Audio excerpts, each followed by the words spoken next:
तो उसमें आप बोले कि जब रोटी फूलता है तो उसमें वाष्प निकलता है, तो आप और कुछ बोले कि कार्बोहाइड्रेट भी, कार्बन डाइऑक्साइड। हाँ हाँ, वो कैसे? मैंने आपको बताया ना कि जो रोटी है वो कार्बन से बनी है। समझ में आ रहा है? कोई डाउट है इसमें? आपको नहीं समझ में आया ये बात तो क्लियर बोलो ना। ए बेटा सुनो इधर, फिर से बोलो, बोलो क्या अभी क्या पूछी हो तुम?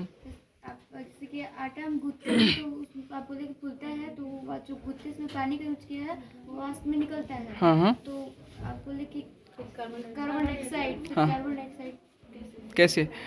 एक्चुअली आपका, अच्छा कार्बन डाइऑक्साइड का फॉर्मूला क्या है? CO2। समझ में आ रहा है बेटा? ए बेटा सुनो ध्यान से, किसी एक का कंफ्यूजन आपके लिए जो है जानकारी ही देगा। Just try to understand. ध्यान दो इधर, रोज तो मेरा क्लास नहीं होता है ना, तो ध्यान से सुनो क्या बोल रहा हूँ मैं। बहुत अच्छा क्वेश्चन पूछा है बच्ची ने कि आखिर कार्बन डाइऑक्साइड कैसे बना। हालांकि मैंने इसका जवाब दिया है, आपको नहीं समझा है। सुनिए, सबसे पहली बात तो ये समझिए कि कार्बन होता किसमें है।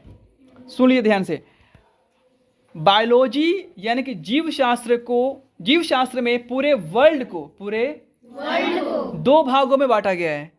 दो भागों में बांटा गया है, एक प्लांट और एक एनिमल। यानी एक प्लांट को क्या बोलते हैं हिंदी में? नहीं, शुद्ध में क्या बोलेंगे? एनिमल का मतलब तो जीव जानवर हुआ, एंड प्लांट का मतलब पेड़ पौधे समझ लीजिए, वृक्ष समझ लीजिए। समझ में आ रहा है बेटा? जितने भी लिविंग वर्ल्ड हैं, लिविंग वर्ल्ड का मतलब जिंदा, सजीव, यस सजीव। समझ में आ रहा है? सजीवों को दो भाग में बांटा गया बेटा, किसमें? एक प्लांट और एक एनिमल में। हम एनिमल में आते हैं। एनिमल का हिंदी में अनुवाद जानवर होता है।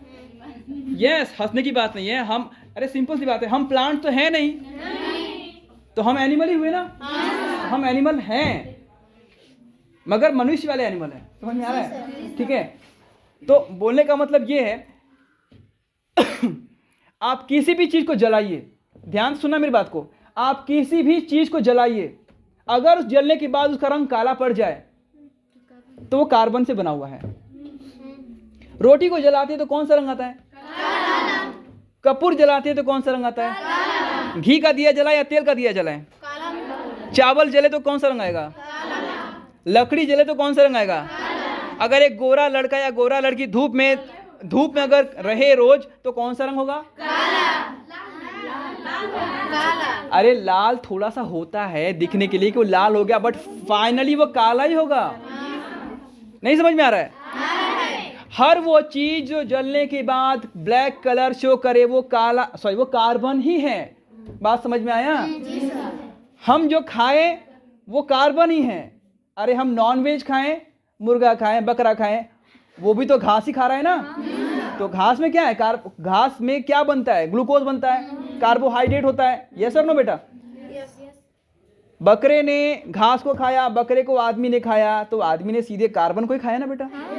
वो नॉन वेज खाया तो कार्बन खाया, और अगर दाल चावल खाया तो कार्बन खाया, दूध पिया तो कार्बन। ये सुनो, मगर पानी में कार्बन नहीं होता है बेटा, याद रखना।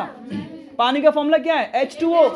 उसमें कार्बन है क्या? नहीं। तो वो कार्बन नहीं होता है। मगर फिर भी अगर रोज एक ही बर्तन में लगातार पानी गर्म करेंगे तो उसमें दाग पड़ जाता है। हालांकि वो कार्बन नहीं है, वो उसके आयन्स होते हैं।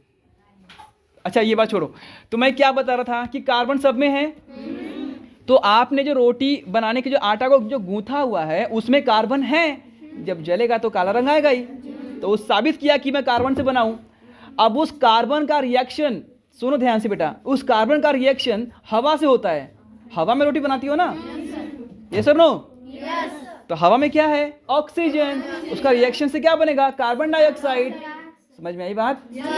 तो वही कार्बन डाइऑक्साइड बाहर निकलता है। जैसे हमारे नाक से भी कार्बन डाइऑक्साइड ही बाहर निकलता है, वैसे रोटी से भी कार्बन डाइऑक्साइड बाहर निकलता है। समझ में आ गया? कोई दिक्कत? नहीं। और कोई प्रॉब्लम?